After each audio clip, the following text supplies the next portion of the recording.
दोस्तों आप कोई भी सर्वे उठा के देख लो, डाटा उठा के देख लो, सीनियर से पूछ लो, ये चीज दिखाई देगा कि फर्स्ट ईयर के अंदर सबसे ज्यादा बच्चों को बैकलॉग लगता है और बहुत सारे बच्चे फेल होते हैं। इसका रीजन क्या है? क्या इंजीनियरिंग सच में डिफिकल्ट है या किसी और रीजन के कारण? ऐसे 5 रीजन इस वीडियो के अंदर मैं आप लोगों को बताने वाला हूं। इन सभी चीजों पे आपको ध्यान देना बहुत जरूरी है दोस्तों, क्योंकि ये बिल्कुल सही टाइम है चीजों को समझने का और जानने का, क्योंकि कुछ दिनों के बाद चीजें लेट हो चुकी रहेगी, तब तक बहुत गड़बड़ हो चुका रहेगा। इसलिए दोस्तों ये वीडियो दोस्तों तक शेयर कर दो। एक चीज गाइस, आप लोगों से मुझे कॉमेंट चाहिए, क्योंकि आप लोग कॉमेंट करोगे तो मुझे आपका रिएक्शन समझ में आएगा। कॉमेंट बॉक्स में मुझे ये लिख के बताओ कि आप लोगों को हमसे और कौन से टॉपिक वीडियो चाहिए या कौन से सब्जेक्ट से रिलेटेड वीडियो चाहिए। जो लिखोगे उसी चीजों को देख के नेक्स्ट सभी चीजें आपको दिखाई देगी। और इस वीडियो में टारगेट लाइक रखते हैं हम 1000। डिस्क्रिप्शन में हमारा स्पेशल व्हाट्सअप चैनल है, उसको ज्वाइन कर लेना। और एक और हमारा यूट्यूब चैनल है जिसपे लाइव होने वाला है आगे, तो उसको भी आप सब्सक्राइब करके रख लो। तो चलो बिना देरी के एक करके हम बात बताना स्टार्ट करते हैं। सबसे पहली बात तो गाइस मैं बताना चाहूंगा, इंजीनियरिंग में एडमिशन। देखो गाइस, अगर आप एडमिशन ले रहे हो और एडमिशन लेने के बाद बस आप पढ़े हुए कि भाई मैंने एडमिशन ले लिया, तो आपको कुछ दिनों के बाद बैकलॉग दिखाई देगा। इसीलिए हम 5 चीजों पे बात करने वाले हैं। सबसे पहली बात तो गाइस, आपको पता है, इसके बारे में मैंने बहुत बार बात किया है कि स्कूल में एग्जाम 10 से 15 दिन पहले पढ़कर भी काम चल जाता था, लेकिन इंजीनियरिंग में सिलेबस बड़ा होता है और कॉन्सेप्ट एक दूसरे से कनेक्टेड होते हैं, एक दूसरे से कनेक्टेड होते हैं। आपने ये चीजें छोड़ी तो आपको ये भी नहीं समझ में आएगा। इसलिए लास्ट मोमेंट में पढ़ोगे तो कंफ्यूजन होगा और ऑलमोस्ट बैकलॉग लगने के चांसेस हो जाएंगे। और बहुत सारे बच्चे इसीलिए इस सब्जेक्ट में, बहुत सारे सब्जेक्ट में उनको बैकलॉग लगता है। मैं बताना चाहूंगा, स्कूल वाली हैबिट छोड़ो, आपको अभी से थोड़ा थोड़ा करके पढ़ना पड़ेगा, थोड़ी थोड़ी चीजों को समझना पड़ेगा, जिससे गाइस क्या होगा, लास्ट में आपके पास ऊपर अननेसेसरी स्ट्रेस नहीं आएगा। दूसरा, मैथ को लेके बहुत सारे बच्चों के मन में क्वेश्चन चलता रहता है और वो मैथ को अलग ही तरीके से लेते हैं। भाई बहुत सारे स्टूडेंट सोचते हैं मैथ तो स्कूल में मैंने किया था, लास्ट में हो गया था, भाई यहां भी हो जाएगा। लेकिन इंजीनियरिंग में जो मैथ होता है उसमें क्वेश्चन के साथ साथ कॉन्सेप्ट और प्रॉब्लम सॉल्विंग पे भी आपको फोकस करना पड़ता है। इसीलिए दोस्तों स्टार्टिंग से अगर प्रैक्टिस करोगे तो भाई ये सब्जेक्ट बहुत आराम से निकल जाएगा। बट अगर एंडिंग में सोचोगे कि भाई मैंने स्कूल में भी किया था, लास्ट में बैठा था, फिर भी तेरा भाई पास हो गया था, भाई यहां बुक ही इतना मोटा होता है ना कि उस बुक को ही देख के हालत खराब हो जाती है। यहाँ का जो बुक होता है ना, उसमें जितने क्वेश्चंस होते हैं वो हमारे दो तीन क्लास को मिला के होता है। इसलिए इसको हल्के में मत लो, नहीं तो मैंने बार बार बोला कि आपको हल्का कर देगा। तीसरी अगर मैं बात करूं, सिर्फ सेमेस्टर एग्जाम के टाइम पढ़ना सबसे बड़ा मिस्टेक है। भाई मैं बोला पूरे सेमेस्टर कुछ नहीं पढ़ा और एग्जाम के टाइम 10-10 घंटे डेली पढ़ने बैठ गए। आपने देखा होगा तनय जी, बहुत सारे आपके क्लास में बहुत सारे बच्चे ऐसी हरकत करते हैं। इंजीनियरिंग के टाइम 2-3 दिन पहले पढ़ने बैठ जाते हैं, कभी कभार वो पास भी हो जाते हैं क्योंकि वो रिस्क गेम खेलते हैं, पर ज्यादातर टाइम वो लटक जाते हैं।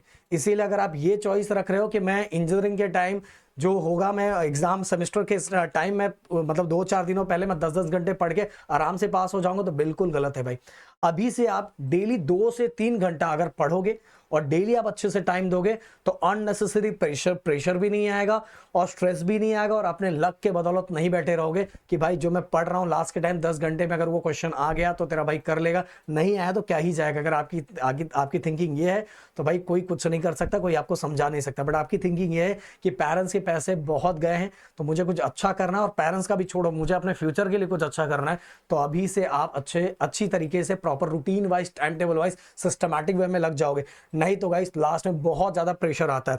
चौथी बात मैं करूंगा गाइस, बहुत सारे बच्चे काम करते हैं, बहुत सारे बच्चे, क्योंकि उनको वही आदत लगी रहती है ना स्कूल और कॉलेजेस की, टीचर से कितना भी गड़बड़ होगा, टीचर क्या ही कर लेगी भाई, इंजीनियरिंग में कर लेते हैं बहुत सारे टीचर। सही बोल रहा हूँ है जी? बहुत सारे इंसिडेंट होता रहता है भाई। तो बताना चाहूंगा, इंटरनल और अटेंडेंस इग्नोर करना ये सबसे बड़ा मिस्टेक है। मैं स्टूडेंट सिर्फ सेमेस्टर एग्जाम के जो मार्क्स होते हैं उनको इंपॉर्टेंट देते हैं बहुत सारे बच्चे, बट भाई असाइनमेंट हो गया, प्रैक्टिकल्स हो गया, यूनिट टेस्ट हो गया, इंटरनल एग्जाम्स हो गए, फिर जो अटेंडेंस है वो सभी भी आपके स्कोर में ना, अगर उस पर ध्यान नहीं दोगे तो जो आपका टोटल स्कोर है ना उस पर बहुत बुरा असर डाल सकता है। इसलिए कॉलेज का जो इंटरनल मार्क्स है ना वो भी बहुत ज्यादा मैटर करता है। और 5वीं बात, कॉलेज गया हूं भाई, कॉलेज में तो कॉलेज लाइफ जीऊंगा भाई, बिल्कुल जियो। मैंने कहाँ बोला है कि मत जियो, जीना है भाई। मैंने बार बार बोला है कि फ्रेंड्स बनाओ, इवेंट एंजॉय करो, क्लब ज्वाइन करो, बिल्कुल सब कुछ करो, बट भाई अपने स्टडी को बिल्कुल मत भूलो। मैंने बार बार बोला है कि लाइफ में क्या बस पढ़ने वाले बनोगे तो कुछ नहीं हो पाएगा, और पढ़ने बस ओनली पढ़ने वाले स्टूडेंट भी कुछ नहीं कर पाते। अपने आप को रिप्रेजेंट करना, लीडर बनना, हर जगह अपने आप को प्रेजेंट करना, ये सभी इंपॉर्टेंट है।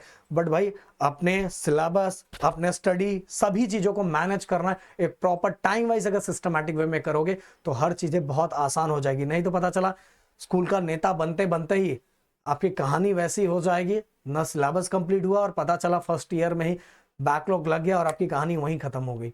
बट अगर आप प्लानिंग से करोगे तो आप लाइफ में हर चीजें कर पाओगे। देखो गाइस, इंजीनियरिंग डिफिकल्ट नहीं है, बट गलत प्लानिंग से चीजें करने की वजह से इंजीनियरिंग बहुत सारे बच्चों को डिफिकल्ट लगने लगता है।